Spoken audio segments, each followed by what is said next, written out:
It's completely impossible to pick a single favourite scene from all of Twin Peaks, but if I was forced at gunpoint, I'd pick a scene which played this happening, which I actually didn't see because I was throwing rocks, which is the scene with you and David Lynch in the diner. My socks are on fire. Can you talk about making that scene, working with him as an actor rather than as a director? Yeah. So David came up with this really brilliant idea that his character could only be heard by Shelley Johnson, or that he could only hear Shelley Johnson.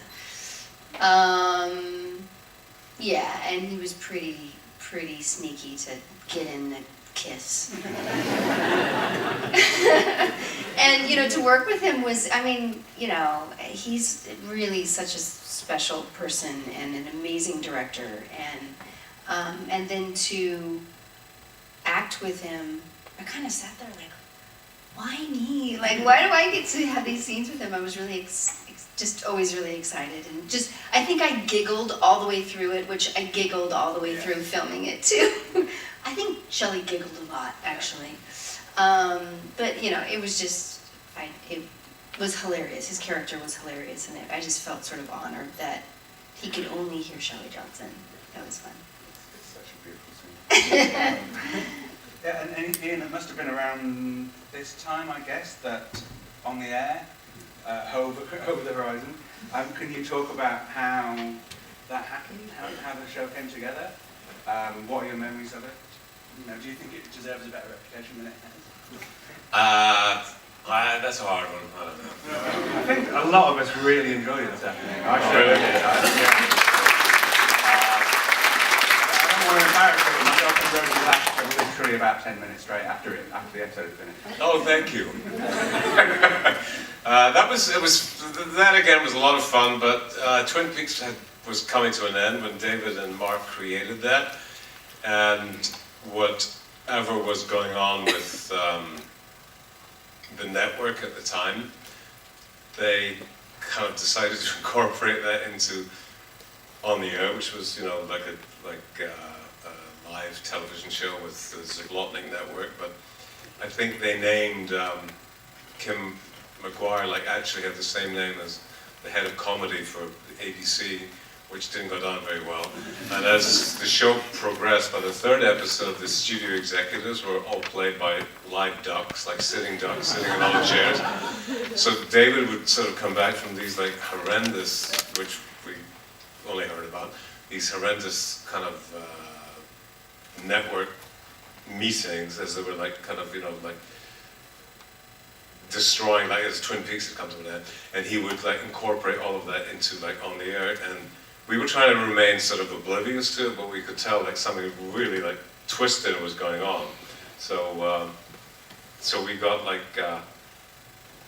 we had a great time doing it, and we, you know, I very glad that people like it, and I loved it, and we were just, like, very happy. And again, a lot of I think there's something in there is at USC in LA next Sunday, and I think David Landers and Nancy Ferguson and a couple of the other cast will be there, and we've all remained very, very close from that experience also, because it was like, again, a lot of fun, and it was kind of very experimental, I think, and David took a lot of chances. And I remember kind of like watching the pilot, which I hadn't seen for maybe 20 years.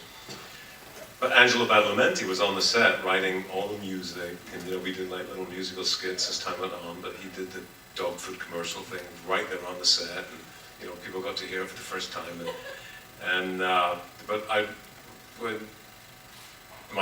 The funniest memory, but not at the time, it was not funny, because David had come to my dressing room the day before and said, "Lester, we're gonna hang you up at your feet tomorrow." And I was like, "Really? Why?" He goes, "Well, you know, you haven't read it yet, but that's part of the story." And I was like, "You mean like upside down?" And he said, "Yeah, I like upside down. And you're gonna swing in the window when you..." I was like, "What?" I said, "Don't you have like stunt people to do that?" And he said, "Well, yeah, but we want you to do it because we just love you, Lester. We just want to have you like..." And I was like, "Okay." So I went home and didn't sleep the entire night. I was thinking like, upside down, like swinging on a rope, like what? So I went to work the next day, and I put this harness on, and I'm still thinking, this isn't real. This isn't gonna happen. And the harness is on, and it's got like things down my legs with hooks down at my ankles. I'm saying, this isn't real. This is how people probably felt before they like hanged them in the old days. I said, what is going on? You're not seriously, like, seriously, this is gonna happen? And they used like a twine rope, and nobody had thought about it, obviously, and nobody had really like given it that much thought. But when you have a twine rope, it starts to unravel when you put weight on it. So when they're like, okay, let's okay, hoist them up, and I got up, and I'm like, my head was about 20 feet off the ground, and the rope starts to unravel, and I'm like saying, no, and I can see like getting faster and faster. Everybody's standing there, and David is going like, watch it, and then the rope came to a stop, and I think I was the first person that thought, well, it's going to start going the other way. It just has to. So then the rope started to wind itself the other way, and I'm looking, and David was he's thinking, can somebody not stop this? Like, should we not stop this? I was so devastated. So he was like, they got it, they worked it out, and I was like upside down, and David came over, and he bent down, and while I was still half traumatized, and he said to me, copacetic, Lester, and I thought he said, you're so pathetic, Lester. And they pulled me up again. I was like, this is a nightmare. This is a nightmare. And that was seeing that now, seeing that today brought all of that back. I actually thought he told me I was pathetic, and I was like, oh my God, life can't get any worse than this.